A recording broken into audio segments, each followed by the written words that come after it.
राजस्थान पानी की आवश्यकता है। राजस्थान के अंदर राजस्थान के मुख्यमंत्री आपके पास आएंगे, आप उनको बुलाइए और राजस्थान के लिए यमुना का पानी की समझौता करिए, एमओयू करिए और राजस्थान की प्यासी धरती को और राजस्थान के लोगों को पानी दीजिए।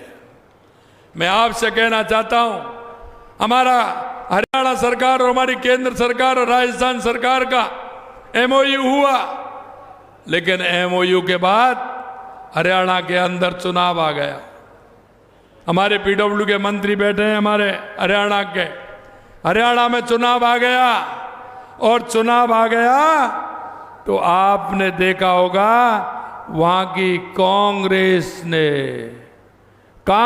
ने जब अपना घोषणा पत्र उस चुनाव में लागू किया, घोषणा पत्र जब उन्होंने निकाला तो उसमें उन्होंने स्पष्टता से लिखा कि अगर हरियाणा में हमारी सरकार आएगी तो राजस्थान से जो यमुना का पानी का समझौता हुआ है उसे हम रद्द कर देंगे। ये तो उनका घोषणा पत्र है, उसमें देख लेना। और यही नहीं, उस घोषणा पत्र को जारी करने में राजस्थान के पूर्व मुख्यमंत्री साथ में उस घोषणा पत्र को जारी कर रहे हैं। लेकिन हमने भी कहा, यहां के आपके शेखावाटी के जो कांग्रेस के नेता हैं वो भी हरियाणा में चुनाव प्रचार के लिए गए थे। ये बात मैं आपको ऐसा नहीं कह रहा हूं, मैं इस बात को इसलिए कहना चाहता हूं कि आपको पहचानना होगा, आपको देखना होगा। जो आपके साथ कुठाराघात करे उसके लिए आपको क्या करना है यह भी समझना होगा। जब उन्होंने जाकर के प्रचार वहां किया, मैं भी हरियाणा के अंदर चुनाव प्रचार में गया, मेरे को बताया कि ये उन्होंने घोषणा पत्र में लिखा है। मैंने कहा हरियाणा की उन सभाओं में, मैंने कहा कि किसी भी कीमत पर कांग्रेस की सरकार नहीं बनने वाली है, क्योंकि शेखावाटी के जो मेरे भाई बहन हैं उनकी आत्मा इनको ले बैठेगी, किसी भी कीमत पर कांग्रेस नहीं आएगी। मैंने उनका जवाब दिया, अरे रद्द तो जब करोगे जब तुम आओगे, आप आने वाले नहीं हैं, क्योंकि हमारे वहां के भारतीय जनता पार्टी की जो सरकार थी उसने इस तरह के मजबूत काम किए और हमारी सरकार वहां आई और बनते ही हमारे माननीय मुख्यमंत्री नायब सिंह सैनी जी ने कहा कि आइए। वहां हम गए, हमने उनको कहा, बताया, उन्होंने कहा भाई जी आइए, हमारे केंद्रीय मंत्री CR पाटिल जी और हमारे नायब सैनी जी और हमने बैठ करके हमने उसकी टास्क फोर्स बनाने का काम किया, जिसका काम चल रहा है। ये भारतीय जनता पार्टी की सरकार है जो सबका साथ, सबका विकास, सबका विश्वास से चलती है। यही नहीं, आदमी का मन बड़ा होता है। हमारे जब प्रधानमंत्री जी गुजरात के मुख्यमंत्री थे तो राजस्थान से कोई मांग नहीं उठी थी, लेकिन उस समय उन्होंने राजस्थान को पानी, नर्मदा योजना का पानी दिया था।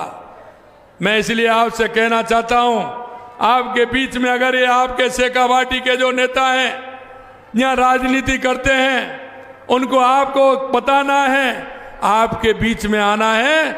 अगर वो आए तो आपसे सवाल जवाब करना है कि आप तो चाहते थे कि हमारी शेखावाटी को पानी नहीं मिले, आप किस मुंह से आ रहे हैं।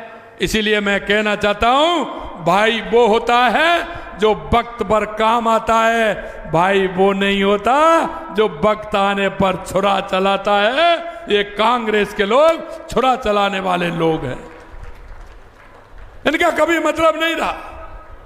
और मैं आपको इतना ही कहना नहीं चाहता, मैं आपको यह भी कहना चाहता हूं, हमारे राजस्थान में, हमारे पूरे राजस्थान में हमने पानी के लिए काम किया है। चाहे हमारी ERCP हो, यमुना समझौता हो, हमारी इंदिरा गांधी नहर हो, चाहे गंग नहर हो। इंदिरा गांधी और गंग नहर के लिए 3400 करोड़ रुपए का बजट हमने दिया है। हमारी देवास स्कीम के लिए हमने शिलान्यास किया है। आधा पानी अरब सागर में जाता था, आधा पानी हिंद महासागर हमारी तरफ आता था। उसको भी रोक के टनल बना करके, एनीकट बना करके उस पानी को भी हम इधर लिया है हमने। माई डैम की हमारी योजना डूंगरपुर बांसवाड़ा पाली सिरोही के लिए ली है। इधर हमारे नर्मदा की योजना हमारे बाड़मेर के लिए और सांचौर और भीनमाल और रानीवाड़ा के लिए हमने ली है। हम पूरे राजस्थान के लिए काम कर रहे हैं। हमने ये भी कहा है कि अगर हमारी ईआरसीबी की योजना से पानी आएगा तो हम आगे भी और हमारे 1-2 जिले हैं उनमें भी पानी देंगे। हम पूरे राजस्थान के लिए काम कर रहे हैं। और हमने कहा जो संकल्प पत्र में जो हमने आपसे वायदा किया उसको एक एक वायदे को पूरा करेंगे।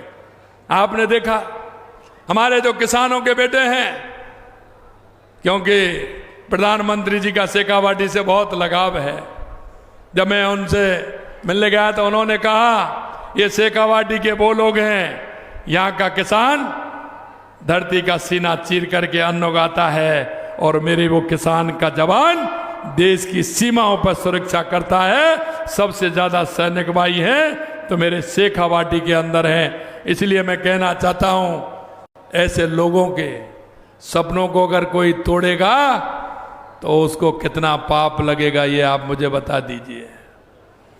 हमारे देश के यशस्वी प्रधानमंत्री नरेंद्र मोदी जी ने गरीब कल्याण की योजनाओं का, क्योंकि 2014 के बाद का परसेप्शन आपने देखा है, क्योंकि राजनीतिक दलों और राजनेताओं को बदलने के लिए हमारे देश के यशस्वी प्रधानमंत्री नरेंद्र मोदी जी ने मजबूर कर दिया है। मजबूर इसलिए कर दिया कि चाहे हमारे गरीब कल्याण की योजनाएं हो, चाहे हमारे विकास की योजनाएं हो, देश में आतंकवाद नक्सलवाद का खात्मा हो या दुनिया में बढ़ता हुआ भारत का गौरव हो, ये अगर किया है तो देश के यशस्वी प्रधानमंत्री नरेंद्र मोदी जी ने किया है। मैं आपको एक बात और कहना चाहता हूं, वन रैंक वन पेंशन जो हमारे शेखावाटी के हमारे सैनिकों को फायदा हुआ है, वो काम भी देश के यशस्वी प्रधानमंत्री नरेंद्र मोदी जी ने किया है। हमने आपसे वायदा किया था, जैसे ही हमारी सरकार आई हमने वायदा किया था कि जो कांग्रेस के लोगों ने हमारे युवाओं के साथ कुठाराघात किया है, उन युवाओं के सपनों को तोड़ने का काम किया है, हम उनको छोड़ने वाले नहीं हैं। हमने एसआईटी गठित की, 300 से ज्यादा आज भी जेल की सलाखों में है, यह और मैं बताना चाहता हूं। यही नहीं, हमने कहा हम युवाओं को रोजगार देने का काम करेंगे। हमारे 16 महीने में 100 से ज्यादा परीक्षाएं हुई हैं। अरे एक भी पेपर लीक हुआ है क्या? अब एक भी पेपर लीक हुआ है क्या परीक्षाओं में? आपसे पूछना चाहता हूं, आप बताइए, एक भी पेपर लीक हुआ है क्या? मैंने जब विधानसभा में कहा कि 1 साल में 1 लाख नौकरी देंगे, 5 साल में 4 लाख सरकारी नौकरी देंगे, कांग्रेस के लोगों ने कहा ये आप कैसे दे सकते हैं? हमने कहा देंगे। आप डायरी पेन जेब में रखिए, नोट करते चलिए, हिसाब लगाते चलिए।